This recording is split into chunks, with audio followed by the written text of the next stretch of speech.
If you're ready to experience more peace and joy in your life, if you want to feel more comfortable in your own skin, and if you're ready to discover and expand on your energetic gifts and personal power, you're in the right place. So here's your host, Kelle Sparta. Welcome back to Spirit Guides. I'm your host, Kelle Sparta, transformational shaman and spiritual business coach. I am here on Wednesdays, Aligned Business Spiritual Work, as always, with my best friend in Boquete, Katherine Loranger. She is also an amazing spiritual coach, spiritual business coach. And we are talking today about the energetic secret to growing your business. And so, before we get too far into this, I want to just say thank you so much for rating and reviewing and all of the things that you do, because you guys have been so wonderful about this. I'm going to read one today. It's from Laughter Helps. So I don't know who that is, but it does help. Laughter Helps. And it's love this podcast. Kelle and her co-hosts are amazing. They give so much helpful and insightful information. This podcast provides some helpful exercises to connect you with your spirit team. They also give examples and explain all the terms and lore around everything they discuss. I feel seen and heard when they give their experiences and transformations on their awakening journeys. Tune in for beautiful guidance and information. So thank you, Laughter Helps. I appreciate that. And I'm so glad that we can be of service in that way. So coming back to our topic. So I want to start this episode with a quote, and it is from Albert Einstein. It says, "You cannot solve a problem with the thinking that created it." Yeah. This is one of my favorite quotes. And I love it because when you've got a problem in your head, you've used a certain set of neuronal pathways in your brain to create that problem for yourself. At a certain level of consciousness too. Absolutely. And typically, the solution to that problem does not come out of that same pathway of thinking. Not on the same frequency. Yeah. Not on the same frequency. Oh. And so, when you are in the process of trying to grow your business, that means you also have to grow yourself. That, by the way, is the secret that we talked about, right? That is the energetic secret, is you have to grow yourself. And that exists on a bunch of different levels, right? You've got to expand skill sets. Right. And at different levels of business, you have to be prepared to do different things. Right. As a business, take on different roles too. Yes, exactly. As a business owner, when you're just getting started as a solopreneur, you are everything, chief bottle washer and CEO, right? All the way in between. Right. And the thing that happens a lot when people get to a certain level, and that's usually around the $8,000 to $10,000 a month mark, is they need to start taking on support staff, but they're control freaks and they don't want to let go of it, right? And so, or they think, well, it's just so much work to teach somebody else, I'll just do it myself. It's like, yes, but it's less work in the long run to spend more work up front teaching somebody and then not having to do that work later than it is to just do it yourself the whole time. And there will be a limit to how much you can make as a business if you're doing everything yourself. There's just going to be a limit there because there's only so much time in a day and only so much energy, right? And the older we get, the less energy, the more energy comes into play versus time, right? Because I don't know about you, but as I get older, I get tireder. But I don't have the energy I had in my 30s when I was just like drive, breakthrough, drive. I was just like But so there's that piece. And then once you get to another level, when you start to have enough employees or contractors who are in place and doing the business with you, there's a point at which, and that's usually around between $500,000 and $1 million mark for the business, where you literally need to birth that baby out of your body. You cannot be holding the energy of the business inside of you anymore because that business exists as an entity unto itself outside of you. Most women, especially men tend to form the business outside of them. Women tend to make the business part of their energy field. And So we need to release that energy into the world so that the business is born and can grow of its own accord and is not limited by your physical beingness, your energetic beingness. And the business will also take on the energy that you as a business owner have. And so if you have limiting beliefs, if you have, belief structures in place about your ability to do things or the business's ability to expand or anything like that, if you have problems receiving, you'll have a hard time getting business in the door. There's all sorts of ways in which your inner energetics impact your business. And so all of that comes into play. And then, once you start to scale your business, your role also needs to change. And so you need to step out of being the doer and step more into what is it that only I can do. Everyone else should be doing everything else. And I should only be doing what only I can do, because otherwise I will limit the growth of my business. I always look in my business for where is the pinch point. I was paying for custom computer integrations when I was selling information products back in the late 90s, early 2000s or early 2000s. And I was paying for computer integrations so that I didn't have to see the email and send it to the fulfillment center. So the first thing I did was I took myself out of shipping products. So that was the first thing I did, because people still wanted physical products at the time. So I took myself out of that, and I set up a fulfillment center. And then the next thing I did was pay somebody to write a computer program that allowed my ordering process to talk directly to the fulfillment center so that I was not a pinch point in there, because that was not necessary. And in fact, it was slowing down the process. And so this is what I'm talking about in terms of how do you get yourself out of the way of your business, right? The business could operate without me if I had that computer integration written, right? And so these are the sorts of things that you have to pay attention to when you're at the scale level, is how do I get myself out of the way so that things can operate more efficiently. And I think it's actually helpful, and I do this with my clients, to start your business with that perspective, right? Yeah. So that awareness of what are the critical things that only I can do. And so if you're in a service business, it's going to be most of your client work, not all of it, maybe your content creation, maybe program development, but really, like, most of the other stuff you can automate, you can delegate, you can outsource. And so if you start to think about that right from the get-go, being really clear on what are the essential elements that only I can do, it helps you become more mindful of where you're spending your time. Because what I see a lot is that people can get caught up in doing the busy work, doing like research or creating like the perfect post or, like just stuff that makes them feel like they're actually doing something, when it's not really a critical needle moving activity on their business. And so just being like really aware of that and being more conscious so that you can cause yourself to do the things that are going to make the difference. Yeah. Mm-hmm. Yeah, absolutely. And I want to also say, sometimes you don't know. Sometimes you don't know. And so, or sometimes you have to do it in the beginning because you're just in a startup space. And then, totally. Yeah. And so like when I was starting up with the information products, I didn't know that people were going to want the physical products more than they wanted the digital ones, like to the point of it was 90% of people wanted a physical product. Mm-hmm. And only 10% were doing the downloads. And I found that out the hard way. I didn't look at it in advance, but I decided to move, and I decided to not have to ship anything. This was before I put the fulfillment center place.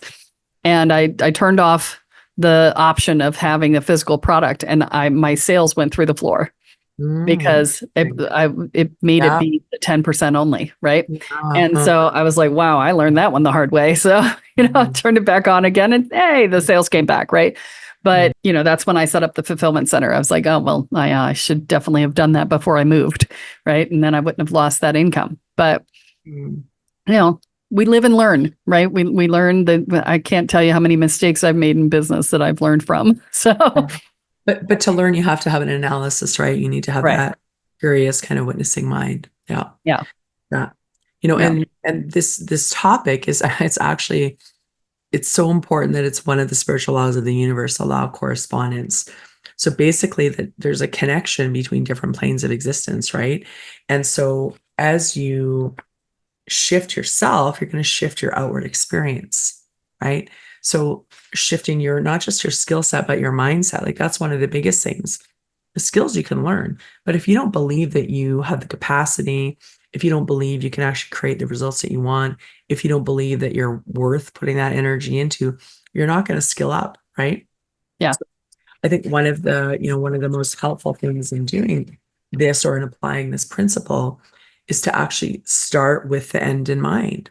So what is my vision for my business? And who is that version of me, right? What do they think? What do they say to themselves? What's their identity? And and there's a whole like level of identity process that I take people through, but starting with that kind of top level, like who is my identity? What is that identity? And then from there, you can start to deconstruct your environment, your behavior, your thoughts, your actions, and then your results. But the more that you develop yourself and your belief in yourself and your capacity to solve problems, your level of consciousness, your awareness of how the universe actually works, the greater you're going to have those external results. So Yeah. if you're thinking, I'm just going to like throw a lot of money into marketing, but I'm, still in here believing I don't really know what I'm doing, or, I don't know about the value of what, my product, or I feel like stymied and devastated by one negative review. Like you haven't grown yourself to the level to be able to actually receive and allow that success that you want to create. Yeah, I remember, wow, this was like early 2000s. I remember being so sad every time somebody unsubscribed from my email list. I felt like a failure every time I saw an unsubscribe come through. I actually Yeah. had to turn it off so that they would stop notifying me because Uh, it was making me so sad. I yeah, was because taking it so personally. it's like they don't like me. It's like, no, Yeah. oh my God. Like, what about if you now celebrated when that happened? Like, awesome. I've got like someone who's not a right fit. Yeah. I'm getting I more do that now. clarity, more focus. Yeah. Yeah. Now I'm like, woohoo, one less person to pay for. Yeah. Like, you I, weren't a I, fit. Go, yeah, don't let the door hit you in the butt on the way out. yeah. Enjoy your life. I Um, remember my first like negative comment on a YouTube video. oh yeah. And and when I saw it, I laughed. I just laughed. And then I like celebrated myself for all of the internal work I'd done to get to the point where that really didn't matter to me at all. Yeah, I remember I sent out a email on Valentine's Day saying, how grateful I was. And in the spirit of agape, I defined the terms, eros and philios and agape. And, eros is romantic love. Philios is, love for your brethren. And, agape is love for your fellow man, just universal source love for your fellow person. Right. And I defined it. And then I said, in the spirit of agape, I just want to tell you that I love and appreciate you. And thank you so much for being part of my family on my list here. And I had equal numbers of people saying, thank you, I love you too. And people going, you don't know me. How can you love me? This is ridiculous. I'm unsubscribing. And I actually had one woman who called me a whore and told me that I should not be trying to like reach out and take her man or something. I don't know. I don't know what the hell was going on with her, but she's just like came at me. And I'm like, Ah, what is wrong with you? This is a that's mass interesting. emailing. What is, this isn't about you personally. Are you kidding? Ah, wow. That's interesting, isn't It it? was, right? And Hmm. so, that was the moment where I realized that it wasn't about the message I was sending out. It was about how they were receiving it. It's Because I always about counted and it it's was always about that. equal Yeah. numbers. That was that moment that I realized. And that must have been like, I want to say like 2006, 2007, somewhere in there is when I Mm, got that like aha moment about, it didn't matter what I said, it's how they receive it. Right. mm. And that has nothing to do with me. So, Yeah, I remember when I worked at a university and there was like, you could send like a broadcast email notification kind of thing to people. And if it was not perfect, with your grammar, your punctuation, your spelling, the even if it was just like a, hey, like this is going on kind of thing. If it wasn't perfect, you would have people come down on you. Wow. Like, and again, it's an academic institution, it's university, right? Yeah. It's generally like faculty, because that's the lens that they're looking at when they're grading papers. But oh my goodness, it took me a while to get past that when I wasn't in that environment anymore, right? And to let it go and be like, okay, well, it's actually, it's really not a big deal. Right. Mm-hmm. Yeah. Yeah. And then my husband is French. French is his first language. He's bilingual. He's like kind of like 2.5 languages. He's like French, English, Spanish. And sometimes, because English is his second language, he spells things in a different way, because in English, of course, we have all of these like, there, though, through, right? So he might have the wrong spelling of the word. And initially I'm like, oh, because I, again, was in kind of, higher education for a while, I was kind of like, oh, well, that's wrong. I should like tell him. And I'm like, you know what? Oh my God, like, it's just a sign that he's actually like more educated than me, or more, maybe not like kind of like traditionally educated, but he speaks more languages than I do. Yeah. So, I'm just going to like look at it that way. Yeah. Yeah. So, what was the topic we're talking about today? Basically, growing yourself to grow your business, right? Yeah. So as you grow yourself, again, your skill set, your mindset, your soul set, your energy, how you take care of yourself. Yeah. Yeah. I have another quote for you guys. Okay. It's Henry David Thoreau. Build your castles in the air and then come back and build foundations underneath them. And this is what we're talking about with grow yourself, right? Because it's about creating the vision and then bringing that vision through the archaeus. So the archaeus is the energy, the delineation between energy and form, and bringing it through the archaeus into physical form by building the foundation underneath it so that it can then come into reality. And being like operating from the frequency of the vision, because and feeding the vision as well. Like that's one of the things that's really, really critical is and I imagine it like you've got this, here's your vision. It's up in the kind of the energy. And if you just like do it once, it's going to dissipate. It doesn't have enough oomph to get it going. So you need to feed it. You need to feed it. You need to feed it. And you feed it by connecting with it, by starting to live from it, by embodying the frequency and the energy of the person who's already experiencing that in their life. And what happens is that it starts to take form. And it's not like it's all going to like woof all at once, like just drop down and you're all of a sudden like living this life that you don't even recognize. But although it can. It can. Oh yeah, for sure it can. But typically more often than not, you're going to have like pieces and you're going to find yourself like, oh, like that's my vision. Like, oh, that's my vision. Right. And then when you look at that, you celebrate it, you acknowledge it, you're then feeding it even more and you really start to gain momentum. Yeah. And there was another piece I wanted to say, and I'm trying to remember. There was something you had said that I wanted to add to. What was it? I don't know. I'm still sick. So yeah. As you can hear, I'm still coughing a bit too. So, we're operating anyway. It'll be fine. That's that's what it was. That's what it was. Let me talk before I forget again, because I will. Oh shit, it's slipping away again. Yes, you said build the vision, right? Yeah, I'm giving it to you. Here's clarity. Thank you. Build the vision and then live into it. And what I want to say is don't be attached to that vision. No, open hand. Because it will evolve as you step into it. Yeah. And if you get attached to that vision and you're like, no, it's got to be this, it's got to be exactly this way, it's got to, you are going to collapse that bubble of manifestation because you are not being with what is being provided to you, what is you're not following the path. Remember, we provide the destination and the motivation, and the universe provides the navigation. And so if you're holding tight to this vision and you don't add this or something better to it, right? Then you're going to collapse your manifestation bubble by holding on too tightly to it. That's what you were talking about with the open hand, right? You have to be available for what the universe delivers back to you and says, okay, here's the path. And you're like, that's not a path to exactly what I thought, or I can't tell how that path is going to get me here, so I won't take it, right? You've got to take the paths that the universe provides that you feel aligned with. And even if you don't understand how it gets you there, especially if you don't understand how it gets you there, you have to take the path. You shouldn't actually understand. Right. Like a vision, like a real true vision is something that you can't even imagine how you would get there.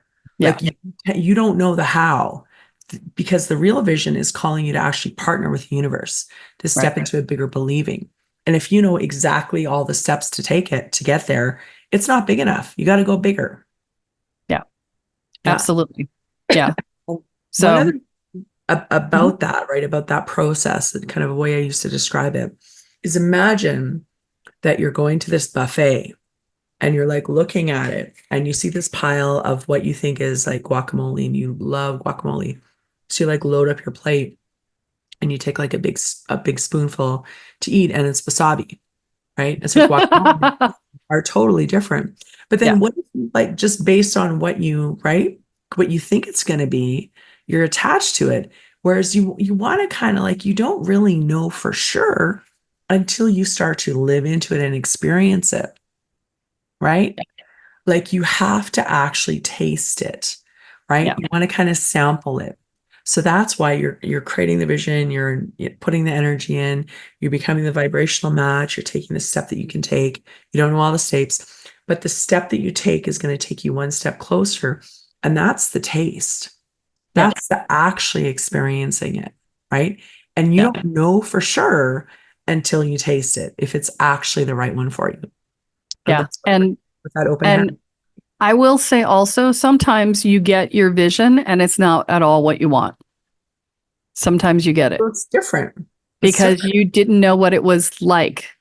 And so you get there and you didn't take into account, well, it's going to take this much time, or I'm not going to have any time off, or I'm going to be working too many hours one-on-one, or I don't have enough connection to my people. I really wanted to be in person. I thought it would be okay to be online, but it's not. Or, the things that you didn't know that you didn't want until you have them. And you're like, I don't like this. And a lot of people consider that to be failure. Right. No, and it's not. It's just another step in understanding what you want. Right.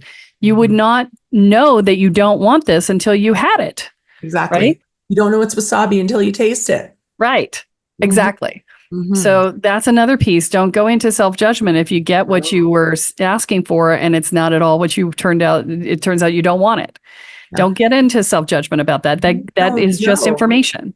Right? You don't know until you actually experience it. Right. So you high five yourself. Good on me for creating this. And now I get to like really say like, well, what would I love next? Right? Yes. What's the next iteration? Yeah. And sometimes you love what you created for a while and then you don't anymore. Right. And that's okay too.